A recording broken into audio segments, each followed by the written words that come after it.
Ohayo gozaimasu. So today I want to make a lasagna for the girls. I want them to have a delicious dinner today when they get home. And I've only got an hour. Gotta grab a basket. My lasagna usually takes hours because I make my sauce from scratch, which takes about 3 to 4 hours. And then I prep everything and I bake it. So it's like a 5 to 6 hour process. I want to make a quick lasagna, but I still want to make it healthy. So I thought I'd show you how I do it. All right, the first thing I'm gonna grab is the meat. My favorite right now, Hempler's mild Italian pork sausage, or ground sausage right there. I'll get 2 pounds of that. Luckily, I've got my vegetables at home, which is celery, carrots, onions. There's just one more thing I need to grab here, and it's in the frozen section, and it's not something you would normally buy in the frozen section, but it is beef bone broth. Just gonna grab, I'll just grab one of these for now. Had to grab some eggs too. That was the fastest shopping trip of life. All right, so got home a little later than I thought. I've got literally 50 minutes for a lasagna recipe that normally takes me hours, but I'm gonna do it in record time. I'm gonna show you how to do it too, so if you're in a rush. Got the meat, sausage, ground pork, mild Italian ground pork. Got my bone broth for the vegetables, celery, 2 onions, 2 medium-sized carrots. For the bechamel, I'm gonna be doing milk, Parmesan cheese, and butter too. Last but not least, lasagna noodles. This is my favorite brand of lasagna noodles. In fact, a lot of my recipes that I've shared in relation to lasagna, literally, I learned it from this recipe on the back of this. It's the best. Okay, time to prep. First thing I'm gonna do is just thaw out the bone broth because it is frozen. Got this sink full of hot water. Gonna throw these in there. Put these over to the side. Gonna prep these vegetables. There we go. These are gonna thaw out probably in the next, I wanna say 20 minutes. And by that time, I'll be ready to use them. The reason I use bone broth in my pasta sauces is because there's so much goodness. There's so many, beneficial nutrients. Oh, damn. For kids, and it's really important to try to squeeze all those into your kids' diet. So I put it into my pasta sauce. Plus, it makes it more meaty, makes it more decadent, delicious, and it's an easy way to put it in versus making them eat that just like out of a cup, which they hate it when I do that. Also, I need a big pot too, so I'm gonna grab a big pot here. Disregard this whole mess. It is freaking crazy in here. Grab there you go, my Dutch oven here. Let's see if I drop that lid with my thumb. No, I'm not going to. There we go. Takes 2 pots to make this lasagna. 1 to boil the lasagna noodles and 1 for the actual pasta sauce. All right, turn on my heat. The reason I'm using a Dutch oven is because I like the thick bottom and it just sears food so nicely. The reason I use mild Italian ground pork is because it's already seasoned. Obviously, lasagna being an Italian dish.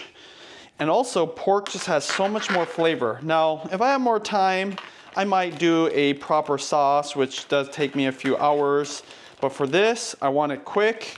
I'm not gonna bother with beef this time. And I'm just using 2 pounds. You know what though? I think I might just use 1 pound now that I think about it. I'll just freeze this one. As that's heating up, put some avocado oil.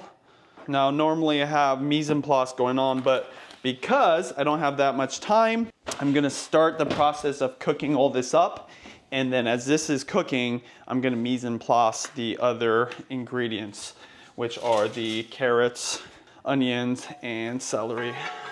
Oil's nice and warm. Just lay this in there. One thing I like about this brand is Hempler's brand. The ground pork falls apart nice and easy. It's a little bit more sticky than the regular ground pork because of the seasoning, but yeah, it's kind of nice. So I'm just gonna let it do its thing here for a second and then start prepping the vegetables. All right, the Holy Trinity.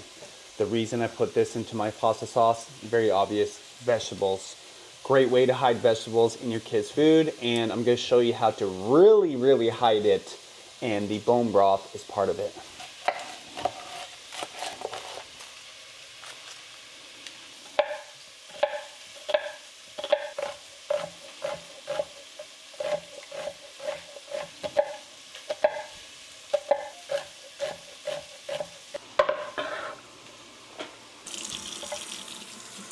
cut it in half. Sometimes cut it into 3 pieces. Maybe this one, cut it into 3 pieces, just so that it's even easier to get it really small. Nobody really enjoys celery, let's be honest, especially kids.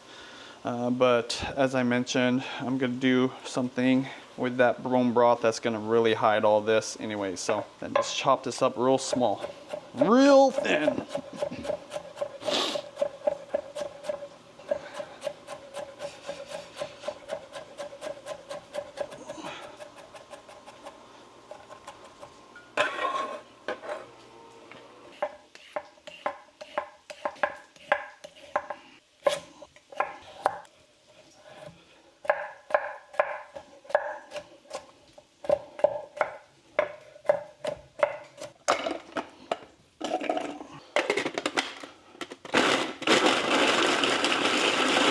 Fastest way to cut carrots.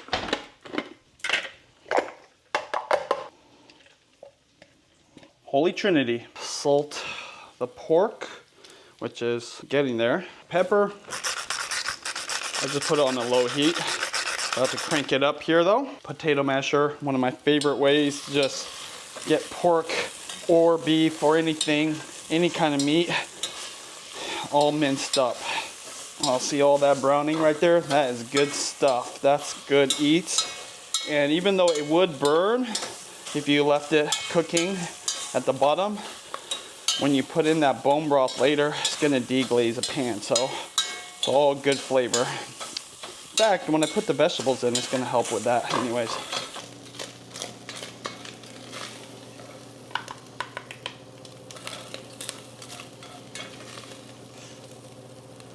Okay, so I just remove all the pork. What I'm gonna do here is start to cook the vegetables. I'm leaving the heat on, a little bit of avocado oil. Gotta put all of this in there. This is also gonna help with deglazing the pan a little bit. I don't know what it is, maybe the acid from the onions. It's gonna help lift up all the stuff at the bottom. Like the pork, gotta salt it, pepper it, just let it do its thing. The goal here is to really cook this down as much as possible. You want it to be really soft. One of the reasons you want to put your carrots through a processor like I did, because it's a very firm and hard vegetable, and it's gonna take a lot longer to cook, but I don't have a lot of time. So I want to put all of it in together. The onions and the celery are really soft, so it's gonna kind of disappear. You can already see, look at that. Whatever is inside the onions is kind of lifting everything off the bottom of the pan, which is exactly what I want. I'm gonna go ahead and get that broth nice and hot. This is gonna help the process of thawing out. The broth is almost all melted. I want it to be hot, so there's still one little thing of ice. There we go. Just put that on high heat.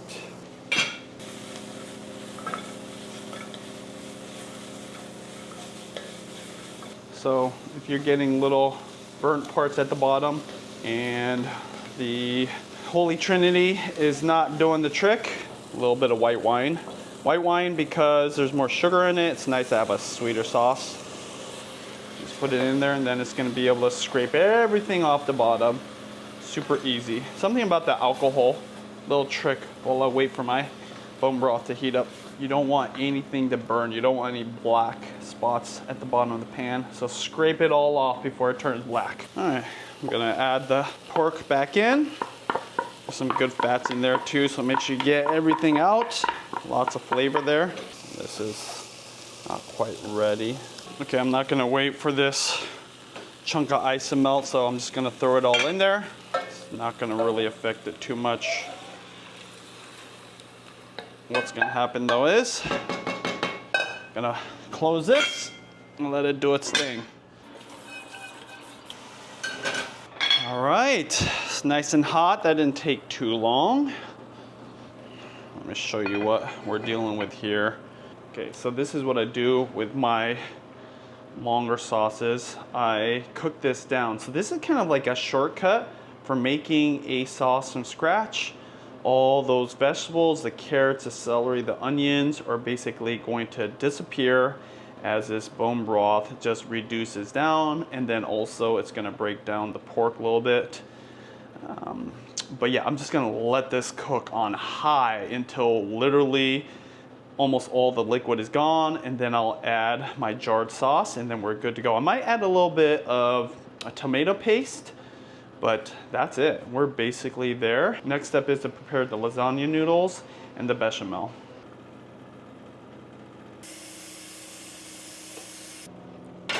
So I've got the water boiling for the noodles, which I'll cover here. It doesn't take so long. I've got the meat mixture, it's like the meat soup, starting to reduce down. I'm actually going to turn down the heat because I don't want that to get dried too fast. And I'm going to start the process of making the bechamel. So the bechamel calls for 4 cups of warm milk. I'm not going to have it too warm though. I find that when it's too warm, it actually kind of cooks up a little bit too fast. I like it to cook up a little bit slower. So I'm just going to put it into this pot.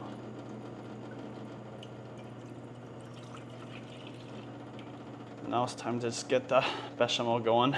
Okay, it's time to make the secret ingredient, or the secret part of what makes my lasagna delicious.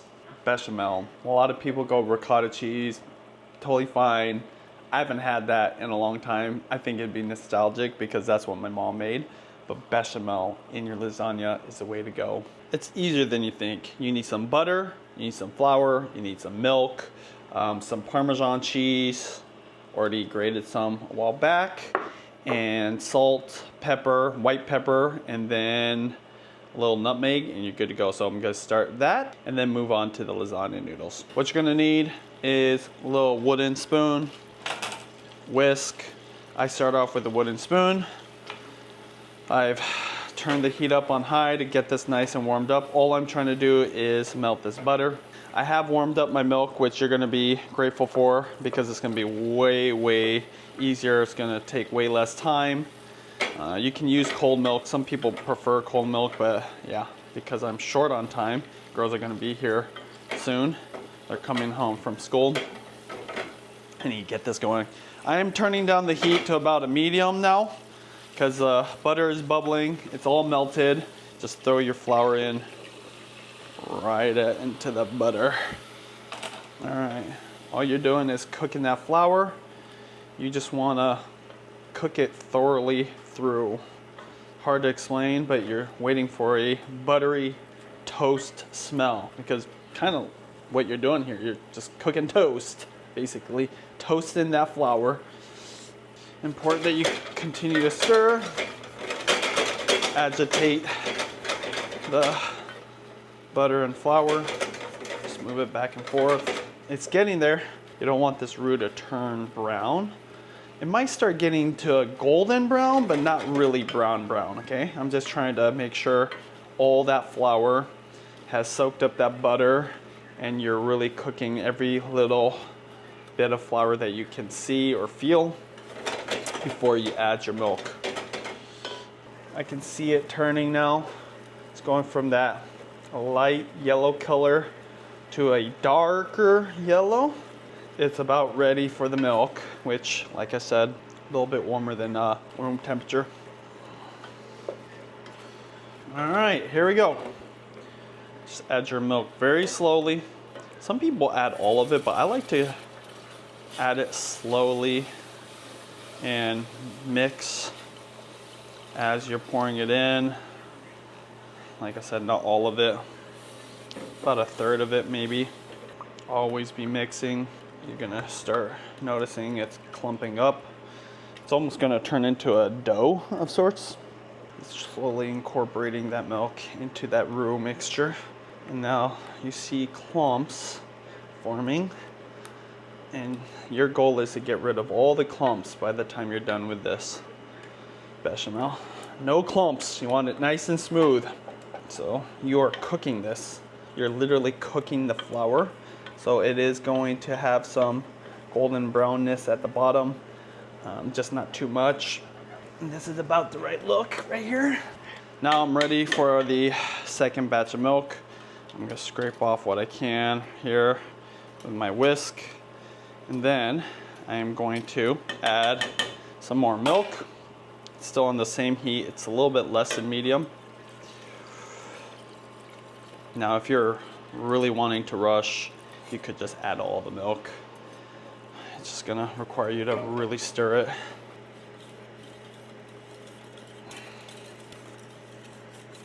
Okay, now I'm gonna turn it to low heat.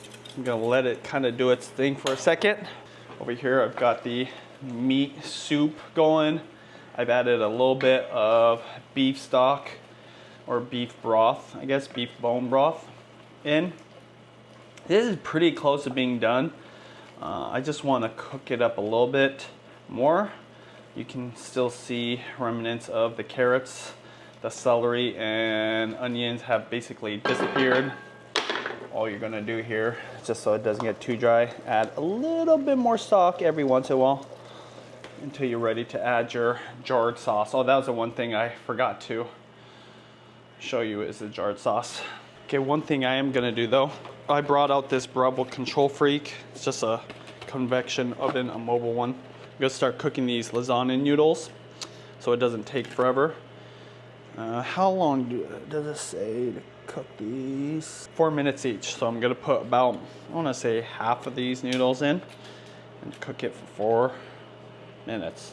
This is gonna help you cut down the baking time. Continuing on the bechamel, just stir, stir, stir. It's gonna take some forearm muscles with this. I remember when I first started making bechamel, my forearms would get sore, but now I've done this so many times.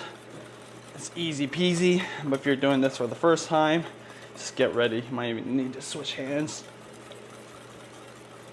Now this is way too thick for your bechamel because we still have the other third of milk left.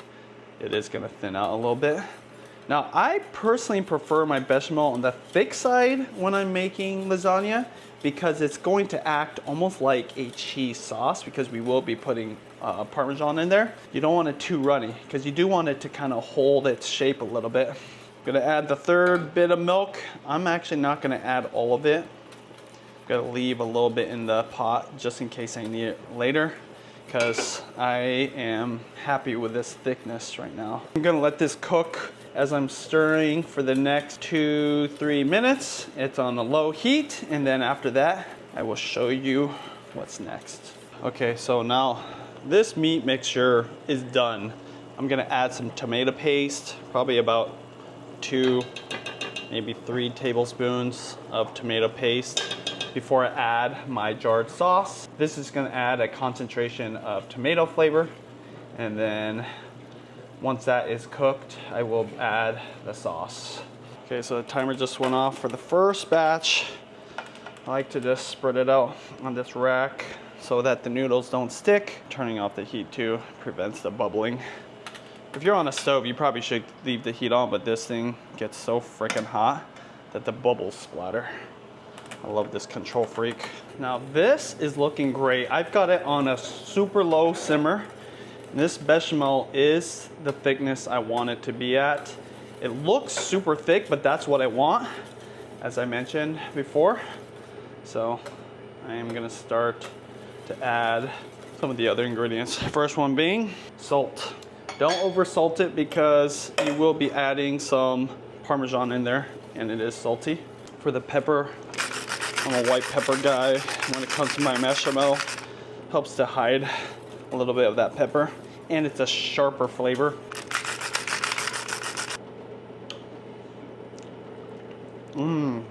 My gosh, that is so good. See that?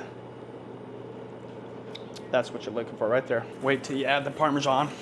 Now I don't have nutmeg right now, so I'm gonna skip it. Not gonna make a huge deal, but I highly suggest doing the nutmeg if you have it. Turned off the heat. Once you're gonna add that Parmesan, when you reach the consistency you want, you don't want any more heat.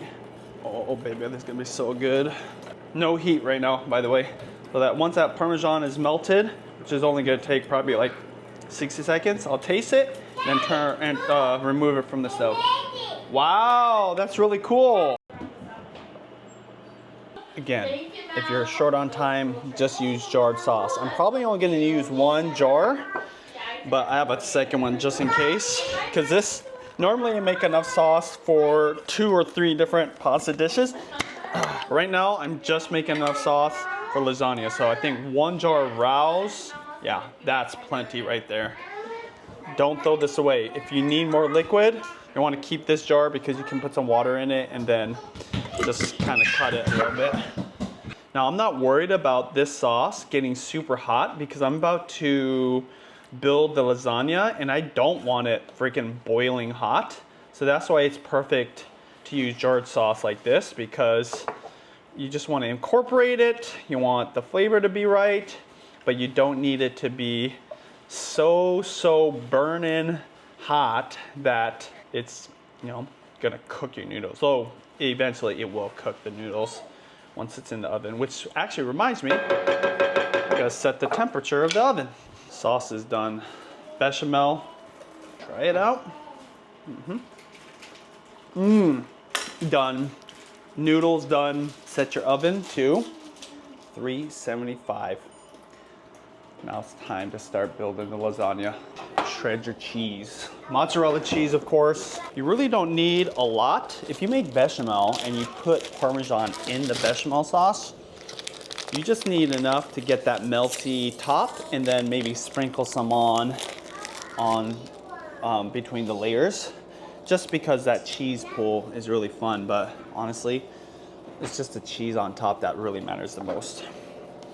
So I'm just gonna shred this whole thing, have it ready for when I stack this, and we can pop it in the oven and have lasagna in about an hour from now.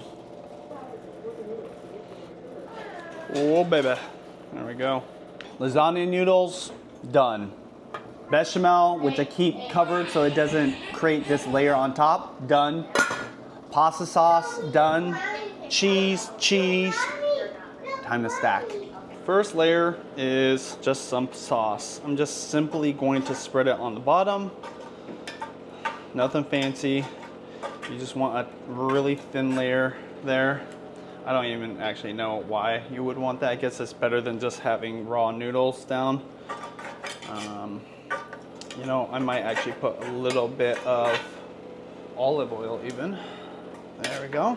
Just a little bit. I didn't really use a lot of olive oil, and I do like flavor. Now I made almost 2 boxes of lasagna noodles because I really want to stack this up.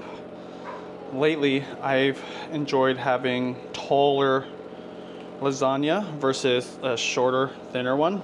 So made plenty. I think I usually get about 3 or 4 layers. I'm trying to go for 5 to 6 today. Let's see how far I get. Plus this is a huge pan. I love the crispy edges. I'm not really overthinking how this stacks. Doesn't have to be super precise. Now on this last side, I do have to split the noodle in half like that. Save these little bits for later. Trust me. Then I'm gonna add some more sauce. And then I'm gonna add this bechamel. I just straight up pour it on like this. This is super thick, maybe a little thicker than I normally have it. As I mentioned, I'd rather have it thick than too thin because it's gonna be able to keep its body. On the bottom layers, I don't really overthink it. I really don't worry too much about it being nice because at the bottom, it just kind of pulls up anyways. Oh my God, that's so good. Make sure you cover your bechamel because a little thin layer is gonna form at the top. I will be putting a little bit extra Parmesan cheese just because I have it. Tiny bit of mozzarella cheese. I actually don't have that much to spare because I need as much as I can get for the top layer. I will salt this. And there you go. Now, I'm just gonna repeat that as many times as possible and we'll go from there. Oh, one more thing. You saw I laid the noodles across closer to the camera. So I'm gonna do the opposite on this second layer. That'd be my last tip. And then when I cut this in half, I'm gonna put it along this side, just so that you don't have one side totally uneven.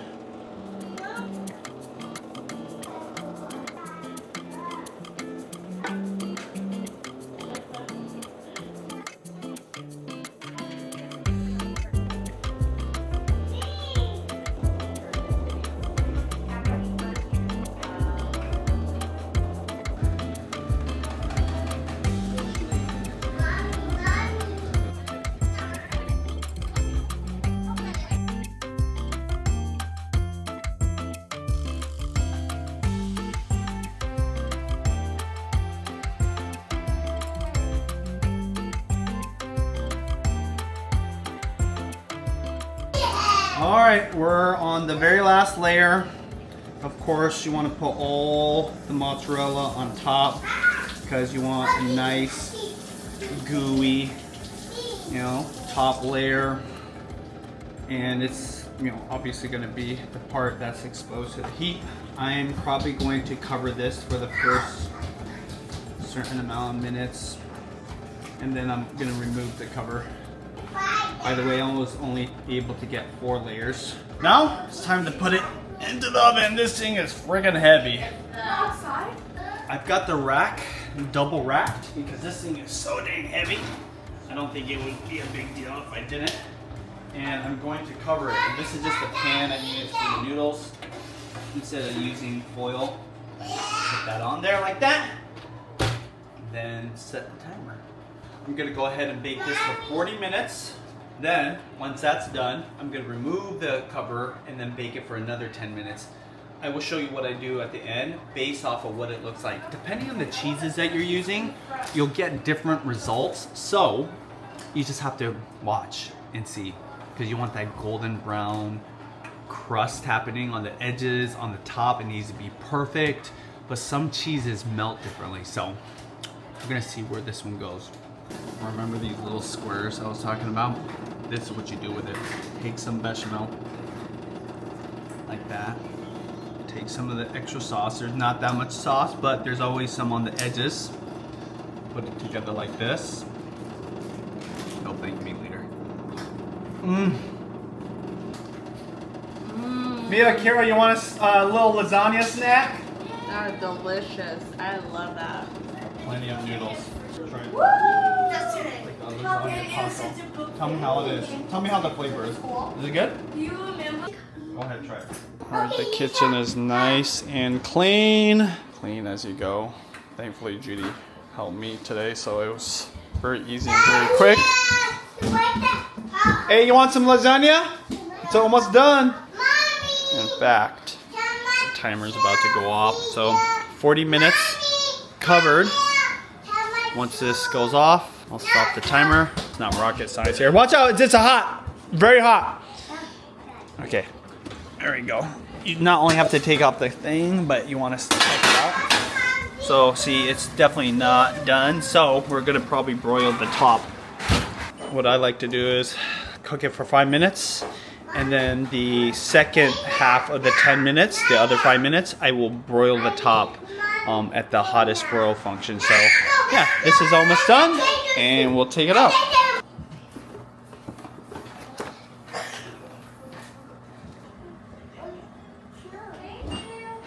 Broil, full broil, start.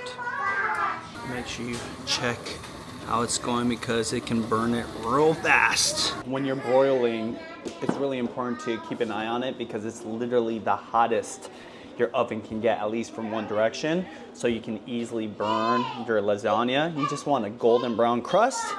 So I'm gonna take a peek, and honestly, I think it's good to go. It's just, you wanna really flirt with 2 done.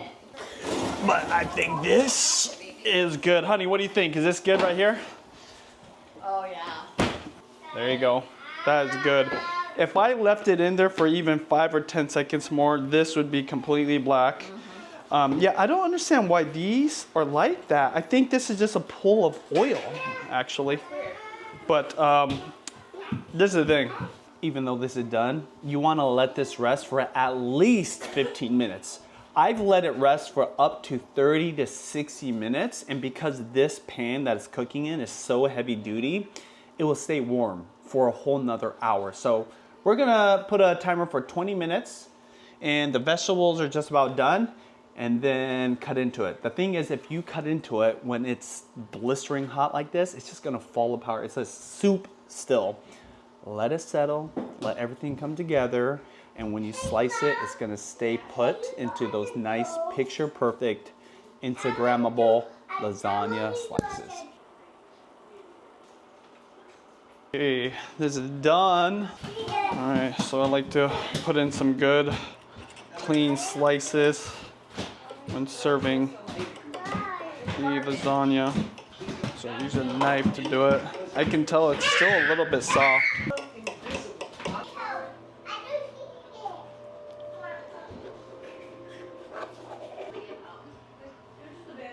Oh my gosh.